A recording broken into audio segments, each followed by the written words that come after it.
ნანა დიხამინჯია ელექტრული და კომპიუტერული ინჟინერიის პროფესორია, ის ახლა შეერთებულ შტატებში იმყოფება. დღეს მან ძალიან საინტერესო სტატუსი დაწერა საქართველოში მიმდინარე მოვლენებზე. გურიისა და იმერეთის ამბებმა ხალხის სიღარიბე კიდევ უფრო მეტად გამოავლინა. აღმოჩნდა, რომ მოხუცებულებს ბავშვიან ოჯახებს ხშირად არ აქვთ 1-2 კვირის სამყოფი საკვები და წამალი სახლში, არა და ტომბრით, ხუთებით საკვების ყიდვა უფრო იაფია და უფრო მოხერხებული სოფელში, მაგრამ ამისთვის გადადებული უნდა გქონდეს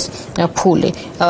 ნანა ყავს ახლა ჩვენ ხაზზე. ნანა, თქვენი მოწვევა სწორედ აი ამ პოსტმა შთაგვაგონა და რატომ? იმიტომ რომ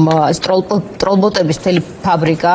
რაც ფინანსური რესურსი ღირს ივანიშვილის რეჟიმისთვის, ვიცით რომ ამ დღეებში საყვედურობს გურიის, იმერეთის, აჭარის მოქალაქეებს, რომ რატომ არ იყიდეთ ხალხო, რომ იცოდით რომ დიდთოვლობა უნდა ყოფილიყო 112-მა ხომ შეგატყობინათ, რატომ არ იყიდეთ 1 კვირის მარაგი მაინც ბავშვებისთვის საკვები, წამლები, პურის ფქვილი, საყვედურობენ და ამუნათებენ ხალხს, რომ თითქოს ვიღაც არ მოემზადა. აი თქვენი პოსტი ამ თვალსაზრისით იყო ძალიან დამაფიქრებელი, რომ ადამიანებს უბრალოდ არ აქვთ შესაძლებლობა, რომ 1 კვირის წნევის წამალი მოიმარაგონ სახლში. და თქვენ აქვე საუბრობდით სწორედ აი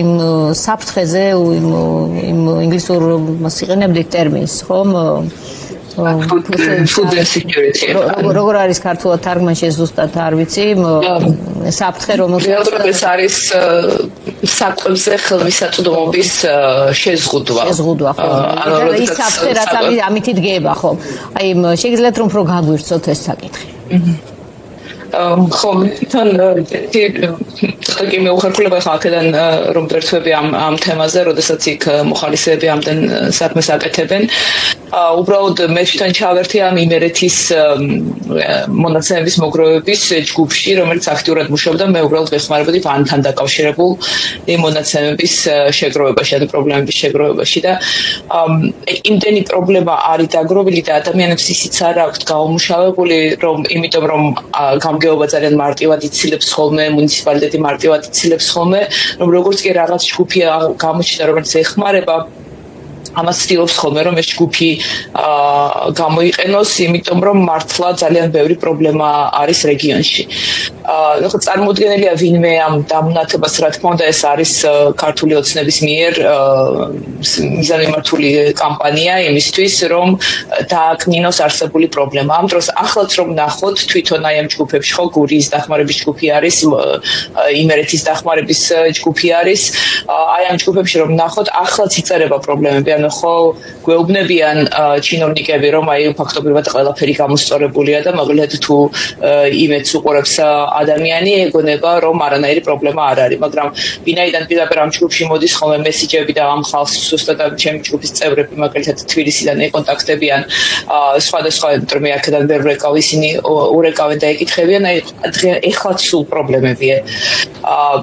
და ისიც არ უნდა დაგვაუწყდეს, რომ საქართველოში სადღაც 700,000 ადამიანი იღებს სოციალურ დახმარებას და ვიცით, რამდენად დაბალია ზღვარი იმისი, რომ ეს სოციალური დახმარება მიიღოს ადამიანმა. ხო, ანუ რამდენად არაფერი არ უნდა კონდეს, რომ სოციალური დახმარება სახელმწიფომ მისცეს. რა თქმა უნდა, ამ ადამიანებს არ აქვთ იმის ფული, რომ რაღაც მოიმარაგონ და ერთი თვის მარაგი ჰქონდეთ და წინასწარ იყიდონ, ის კი არა, სულ მისიაზე ყიდულობენ ხოლმე. ხო, აი რაც შეეხება food insecurity-ს, ეს ამერიკაში მიღებული ტერმინი არის, იმიტომ რომ აქ შიმშილი როგორც ასეთი არ არსებობს, იმდენი სხვადასხვა ორგანიზაცია მუშაობს, რომ მიუხედავად რომ მაგალითად უსახლკარობის პრობლემა არის, უსახლკარო ადამიანებსაც, რომელსაც ქუჩაში არიან, საკვების მოპოვება არ უჭირთ, მაგრამ ეს ამაში იგულისხმება, რომ ოჯახს შეუძლია თუ არა თავისი სურსათის დაგეგმვა და ეს ჯანსაღი სურსათის მიწოდება შვილებისთვის და ზუსტად ამიტომაც ქვია ესეთი ტერმინი, იმიტომაც არის რომ მე ვთარგმნე არა ტექნიკურად, მე დავწერე იქ რომ ეს არის საკვებზე წვდომის დაუცველობა, იმიტომ რომ შეგრძნება ეს არის, ხო?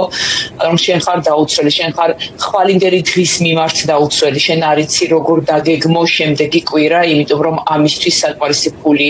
არ გაქვს. შენ წინასწარ მიუხედავად იმისა, რომ უფრო მარტივია, ხო, სოფელში თუ ხარ, შვილები თუ გყავს, უნდა გქონდეს სიცხის წამალი, იმიტომ რომ ნებისმიერ დროს ბავშვი შეიძლება დაჭირდეს და გართულდეს, მაგრამ შენ არა გაქვს ამ რამდენი ამის გარანტია რომ ეს გააკეთო ხო რომ წინასწარ შეიძინო ყველა საჭირო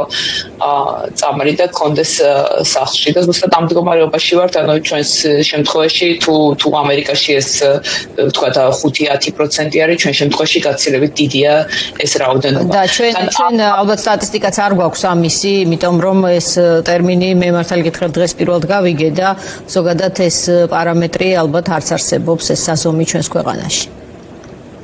სტატისტიკა არის თუნდაც ის რომ და ეს ძალიან სავალალო სტატისტიკაა ვინც ყავს ეს ალბათ ავტომატურად მჯდება ამ პარამეტრში მაგრამ ამის მიღმა არიან პენსიონერები მართლაც რომლებიც შესაძლოა არ არიან სიღარიბის ზღვარს მიღმა მაგრამ თვიდან თვემდე ისე იზოგავენ კვირაობით აი ამ წამლის თანხას რომ რაღაცნაირად მოზომილად ხარჯონ არ შეუძლია ადამიანს უბრალოდ ერთი კოლოფი რამდენიმე სხვადასხვა ტიპის წამლის ყიდვა ხომ მით უმეტეს არ შეუძლია ოჯახს ბავშვის საკვების რომელიც ძალიან ძვირია საშუალო და ღარიბი ოჯახებისთვის ძალიან ძვირია და რამდენიმე ყუთს ვერ იმარაგებს ხალხი ეს არის სრულიად ლოგიკური საკითხი და როდესაც რეჟიმი ამაზე აკეთებს აქცენტს თავისი ტროლფაბრიკის საშუალებით რომ მოგემარაგებინათ რა საკვები რატომ არ მოიმარაგეთ ეს არის მთავარი გზავნილი დღეს პროპაგანდის მხრიდან ერთ-ერთი მთავარი გზავნილი როდესაც აი სოციალებში მსგავსი საკითხები იბეჭდება შევარდება იქვე ასობით ტროლი და ამუნათებს ოჯახს რომელიც აშკარად ჩანს რომ განა იმიტომ არ მოემზადა რომ არ სურდა საკუთარი უსაფრთხოების მინიმიზება არამედ იმიტომ რომ არ ქონდა ამის შესაძლებლობა ხო ეს პირველ რიგში ძალიან მნიშვნელოვანია რომ ეს იქეთ უნდა შევუტრიალოთ ყველა მუნიციპალიტეტს და მთავრობას და გამგეობას იმიტომ რომ ამ პრობლემებზე იწერება 5 დღეა ვუყურებთ ანუ სანამ გამოფხიზლდა მთავრობა და სანამ შეიყვანა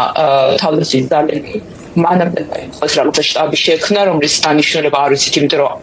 არ ნორმალურად ინფორმაციას არ დებენ ისევ მოხალისეები აგროვებენ ინფორმაციას და ისევ ეს მოხალისეობრივად შეიქმნა ძალიან მნიშვნელოვანი ვებგვერდი მოხალისეჯი რომელშიც ვუყურებთ ცოცხლად ამ ინფორმაციის ცვლილებას ანუ ამ შტაბს არ ვიცით რა დანიშნულება აქვს მაგრამ ეს შტაბი კრიზისიდან 4 დღის მერე შეიქმნა როდესაც ყველა საათს აქვს მნიშვნელობა ხო მანამდე რასაკეთებდნენ ყველა მუნიციპალიტეტის გვერდი დავიარე გურიაშიც და განსაკუთრებით ახლა იმერეთშიც ანუ რასაკეთებდნენ მუნიციპალიტეტები იმ ხელთ არსებული რაღაცა 3 4 5 თუ 10 ტრაქტორით სადაც შეეძლოთ ერთ-ერთი ადგილებზე წმებდნენ მაგალითად ცენტრში სოფლებში საერთოდ არ გადასულან არა და სოფლებშია ყველაზე რთული მდგომარეობა და რა თქმა უნდა როდესაც 2 მეტრი თოვლი დაიდება გაუწმენდავად ან ისე რომ არავინ არ შევიდა პირველივე დღეს მარილი არ დაყარა მაშინათვე არ დაიწყო მოქმედებები ამისთვის ხო სისტემა უნდა გქონდეს ეს ხო ფურცელზე არ უნდა გეგმო ამისთვის უნდა გქონდეს პირდაპირ ეს უნდა ეჩვენებინა ყველა მუნიციპალიტეტის ქუჩები პირდაპირ უნდა ვხედავდეთ რომ რომელ ქუჩებზე არის გახსნილი მოძრაობა რუკას უნდა ვუყურებდეთ და ამის შესაძლებლობა მე პირადად მონაწილეობდი როცა საჯარო რეესტრის მთელი ერთიანი გეოსაინფორმაციო სისტემა შეიქმნა 2010-ში იყო უკვე ამის შესაძლებლობა ხო ანუ 15 წლის წინ და ამის შესაძლებლობა აქვს ანუ ყავთ ის ხალხი რომელსაც ამის გაკეთება შეუძლია უბრალოდ კოორდინირება არ არის არანაირი და შემდეგ ხა როცა გააფუჭებ ამ საქმეს როცა 2 მეტრამდე თოლს დააგროვებ შემდეგ ამას ჭირდება 100-ჯერ მეტი ძალისხმევა ანუ თვითონ რო გზაგახსნილი ყოფილიყო მეტი არაფერი არ ჭირდებოდა ხალხს გზაგახსნილი რო ყოფილიყო ერთმანეთს დაეხმარებოდნენ ქალაქიდან ჩავიდოდნენ ახლობრები ანუ სულ ერთი და იგივე პრობლემა ჰქონდა რომ შუქი არ იყო ხალხს პაუერბანკები და არაფერი არ ჰქონდა ტელეფონებს ვერ დენიდა ქალაქიდან ვერავინ ვერ ჩადიოდა დასახმარებლად ამ ოჯახის წევრები იმიტომ გზა არ იყო გახსნილი და ერთმანეთსაც ვერ ეხმარებოდნენ სოფელში იმიტომ რომ 2 მეტრში 2 მეტრიან თოლში გაუწმენდა გზაში 200 მეტრსაც ვერ გაივლი ხო რომ მეზობელს დაეხმარო ანუ მთელი რიგი პრობლემები რაც ჩვენ ვუყურებთ გარდა იმისა რომ სიღარიბე არის და გარდა იმისა რომ ეს ხალხი ახლა ჯერ კიდევ პრობლემა არ სადაც წასულა იმიტომ რომ თუ გადმოთოვლილი არ არის სახლი ეხლა დნობას რო იწყებს ეს თოვლი კიდევ უფრო მძიმეა ეს იმისთვის რომ სახურავი ჩავარდეს და ეს ყველაფერი ზუსტად ამ მთავრობის არასწორმა მოქმედებებმა გამოიწვია, არასწორმა დაგეგმვამ გამოიწვია და ახლაც აგრძელებენ ამ ახლაც სოფლებში არის პრობლემები, რომელიც უნდა მოაგვაროს მუნიციპალიტეტმა და ვერ აგვარებს და ისევ მოხალისეების იმედად არის ხალხი დარჩენილი. მადლობა ნანადი ხამინჯია.